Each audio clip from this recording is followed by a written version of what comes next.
Ian Carroll is the latest high-profile individual to try and link the Unification Church, founded by Reverend Sung Myung Moon and Dr. Hak Jahan Moon, with the CIA. Welcome back to the channel, everyone. My name is Luke Jean, back here with another video talking about the Unification Church and the CIA. If you haven't watched my previous videos reacting to figures such as Candace Owens peddle these theories, please check out those videos, give them a like, and subscribe to the channel. Now, Ian Carroll, I will grant him, gives a more fascinating insight and theory about what he believes to be a connection between the Unification Church and the CIA. If you watched my previous video, I felt that Candace Owens' analysis was weak. It relied on one old Washington Post article and sought to insinuate that the Unification Church had a hand in the figures that were met with Charlie Kirk in South Korea and contributed to his assassination. And she also linked the Unification Church to funding Israel. Some wild claims. Check out the video. But Ian Carroll goes a bit deeper.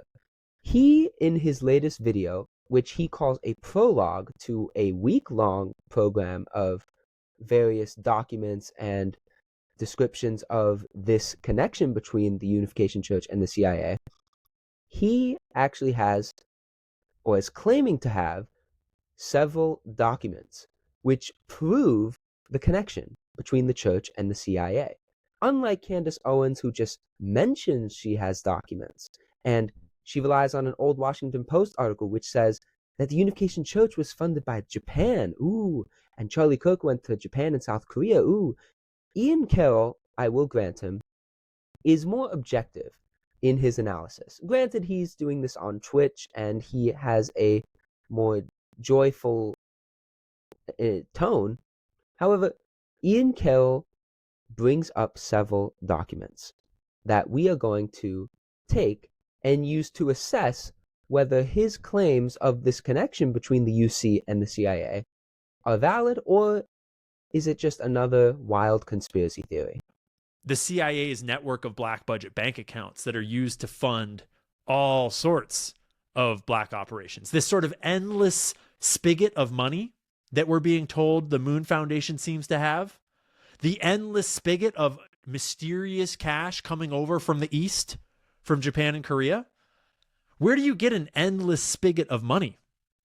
Well, you might get it from the black budget bank accounts. Beginning around 6 minutes into the video, Ian Carroll points out that the Unification Church was not funded by Japanese fundraising, but by CIA banks. This claim, unless he can prove so otherwise, is totally incorrect. Over the past few years especially, it has been widely documented by tons of Asian newspapers in Japan and Korea, and including American newspapers, about how the Unification Church, coercively in many cases, used Japanese fundraising to fund its global mission, ranging from church activities to business ventures. This is a widely known fact both inside the Unification Church and outside the Unification Church. So unless he delivers on his promise of documents which show that the 5-star black accounts, as he's calling it, actually were part of a massive CIA operation, and that from these accounts, money went to the Unification Church, he's totally off base and incorrect on this point. Kishi was publicly known as a friend of the sect's leader, Sung Myung Moon. He was very close with the Moonies. And this is the man that came to lead the Liberal Democratic Party of Japan, which is not very liberal, but is entirely a construct of the CIA. Next, fast forward to around 30 minutes in the video, where for the next 25 minutes, he talks a lot about CIA history. And this is very important context for his claim. He's putting his claim that the Unification Church is linked to the CIA in a much wider context. He's putting it in the context of the CIA's regime change operations after World War II. And he claims that one of the first places the CIA decided to implement a regime change was in Japan, which he says was a wall against communism from the Soviet Union and China. And he alleges that Mr. Kishi, the first head of the Liberal Democratic Party, which, more context here, was the political party that Shinzo Abe was a part of, and Shinzo Abe, former Prime Minister of Japan, was a heavy supporter of the Unification Church, which is one reason why his assassination by an alleged second-generation member garnered such controversy. This same party and this same party leader, Mr. Kishi, Ian Carroll alleges, was close friends with Reverend Moon. Now, I personally, as a unificationist, have not heard of Mr. Kishi in any Unification Church literature, Unification Church history, both within the church and outside the church. So it is up to Ian Carroll to prove this connection, because a few minutes later, as we'll see, he links the LDP to Moon and the Unification Church. This guy is an Epstein. This guy is a construct of something much darker and much more sinister behind him, because there's no way that this guy's making all this money. He's losing all this money. There's no way that this guy has this, there's no way that they're actually getting all this money from fundraising and convincing people to do this shit. That's not what this money is coming from. This money is obviously coming out of some deep, dark pit back over in the East, and he is just the conduit for it. Ian Carroll alleges that the Unification Church was not funded through Japanese donations, but instead was funded by CIA secret bank accounts.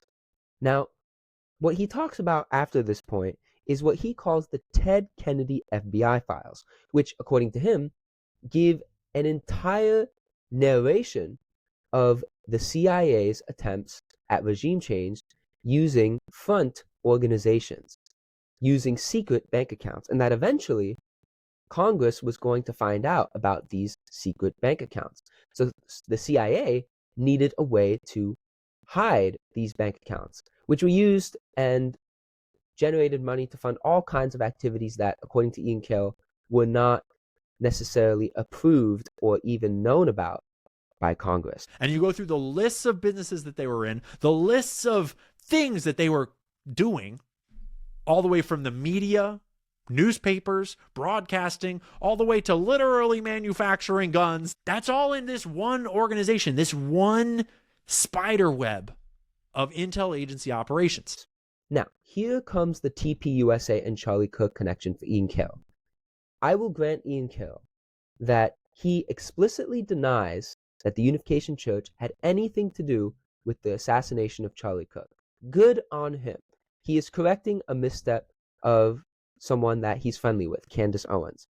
However, he believes that the Unification Church, like many other CIA organizations, was a front organization to hide their secret bank accounts in order to fund their regime change activities, most particularly in Japan, because Ian Carroll believes that the LDP and Mr. Kishi were part of a CIA operation to implement regime change in Japan. And one way to do that was through utilizing an asset, that asset being Reverend Sun Myung Moon, according to him. However, he has yet to, despite the title on his video in order to generate clips, which, understandable, not knocking him for that, but the evidence he has for the title of his video is next to nothing. And granted, he makes it sound like a prologue, and he's just giving us a preview, and that he's going to show us in detail, which he showed many documents in his video. He's going to show more documents, however, which explicitly make the connection between the Unification Church and the CIA. However, there's just a few major problems with his thesis that I would like to go over. Reverend Moon was put in prison in that time for allegedly missing $7,500 in tax returns. And if you read the book Inquisition by Carlton Sherwood, you will find that this attempt was a clear attempt by the US government to try and persecute Reverend Sun Myung Moon, because members of the US government felt that he was an annoyance, that he was causing mischief, and that his religion was deemed to be dangerous. And so they sought a way to put him in prison. And they did through an offense that could easily have been church clerical error. And if you read the book Inquisition, you will find that because Japanese missionaries were in charge of U.S. bookkeeping and they didn't have a clear knowledge of the bookkeeping, it naturally led to errors that the Unification Church was open for the IRS to investigate. These are the things that you find in this book, Inquisition by Carlton Sherwood, who was written not by a Unificationist, but by a journalist, that Ian Carroll misses because he fails to point out in his prologue why then was Reverend Moon imprisoned under a conservative Reagan pro-CIA regime change administration. Another thing that Ian Carroll misses is that a few years before Reverend Moon's imprisonment, Reverend Moon was accused in what's now called Koreagate of being a South Korean spy for the KCIA. However, this charge was totally debunked. They did an entire congressional investigation into this, and Reverend Moon as a South Korean KCIA asset was a totally debunked claim in that. So to even tie Reverend Moon to spying has already been debunked in the past. Why would it be true now? What new evidence can Ian Carroll uncover? Another thing to point out is that even before the KCIA and the Koreagate scandal in 1978, Reverend Moon was accused of being a North Korean spy. He was accused of being a North Korean spy, which goes against the very fabric of Unificationist literature and Reverend Moon's thought, particularly his words in the 1970s, which railed against communism, absolutely went against communism. So these accusations in the past of him being a spy have been debunked twice. What's to say that it's true this time? What new evidence can Ian Carroll find? And I'm interested to find out. He's willing to show documents. He's willing to go through it in detail. He's willing to not just use one 1997 Washington Post article and directly link the Unification Church to Charlie Kirk's assassination and Israel of all things. Ian Carroll, despite his opinions on the assassination of Charlie Kirk and despite his opinions on the state of Israel, he's willing to go through this more, in my opinion, objectively. However, he needs to remember that he is missing several key components. He's missing the debunked theory that was an accusation that was levied against Reverend Moon of being a North Korean spy. He forgets and is missing, perhaps, the Koreagate scandal that was totally debunked. He's missing the fact that he was imprisoned under the Reagan administration in 1984 in Danbury Prison in Connecticut for a trumped-up charge. So what can he uncover that goes beyond and discredits those pieces of information? We're about to find out. So stay tuned.